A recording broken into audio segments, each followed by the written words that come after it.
एक आदमी को किसी ने पैसे दिए, सुनने वाली बात है, मूसा काजिम के पास किसी ने पैसे दिए और पैसे दे के कहा कि मदीना में जब ये मस्जिद में आए तुमने इनको गाली देनी।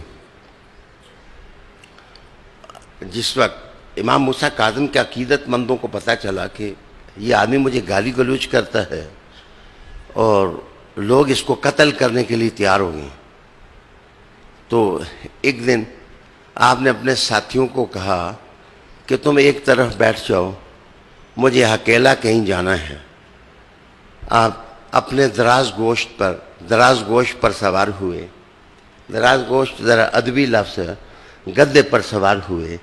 दराज गोश्त पर आप सवार हुए और मदीना शहर से बाहर नखलिस्तान की तरफ निकल गए। देखा एक खेत में वो गाली देने वाला बंदा जो है वो काम कर रहा है।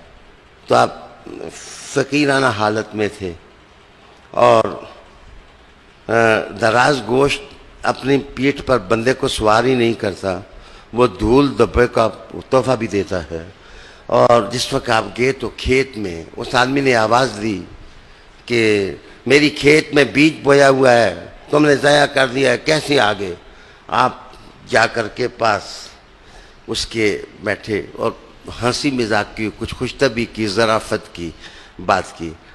पक्का सैयद जो है ना, पक्का सैयद, उसकी एक निशानी यह है कि वो अपनी खलवत की महफिल में उसके पास जाओ तो वो खुशतबी ज़रूर करेगा। ये उसकी निशानियों में से निशानी है। कभी ये नहीं देखा कि सैयद का चेहरा कभी चूड़काना नहीं बनता। सैयद का चेहरा कभी चूड़काना नहीं बनता। सैयद का चेहरा जब देखोगे उस पर ज़राफ़त की खुशी होगी, उस पर खुदा का नूर होगा, तकवा का असर होगा। तो आप पास जा कर के पहले तो हंसे ताकि ये डर न जाए। हंसने के बाद कहा कि ये कितने कर्ज लेकर तुमने बीज बोया। वो कहने लगा जी मैंने 100 अशरफी ली है, 100 अशरफी लगाई है कर्ज लेके। आपने कहा इसमें कितना पैदा होगा। उन्होंने कहा कि मुझे कोई इल्म गैब थोड़ा ही है। इसका मतलब है कि सैयदों के दुश्मनों को हमेशा ये एहसास होता है कि गैब अल्लाह किसी को देता नहीं, और जो सैयदों वाले हैं उनको पता है कि अल्लाह जिसको इल्म दे दे वो दिल की हरकतें भी देख लेता है।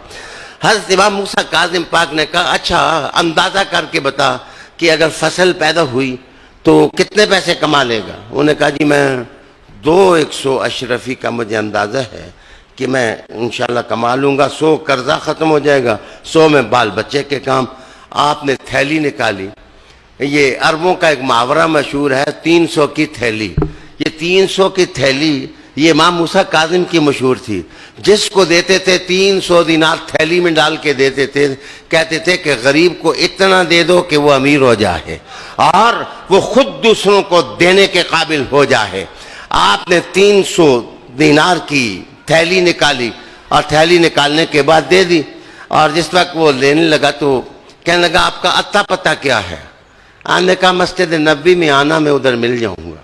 जिस वक्त वो मस्जिद नबी में आया तो देखा बड़ी शान शौकत है, लोग हजूम किए हुए हैं, कोई हाथ चूम रहा है, कोई पाँव चूम रहा है। ये मुस्तफ़ा करीम के नवासे की औलाद है, इमाम मूसा काज़िम है। उस शख्स ने देखा तो उसने कहा ओए ये तो मूसा काज़िम है जिसको मैं गालियाँ देता हूँ, जिसको मैं। उस मौके पर उसने एक कसीदा लिखा। कसीदा लिख के कहा कि बेवकूफ़ जिस वक्त बेवकूफ़ी की हालत में होता है वो मूसा काज़िम को गालियां देता है, और जिस वक्त वो अक्ल की हालत में आ जाए तो मोहम्मद की औलाद पर दरूद व सलाम भेजता है।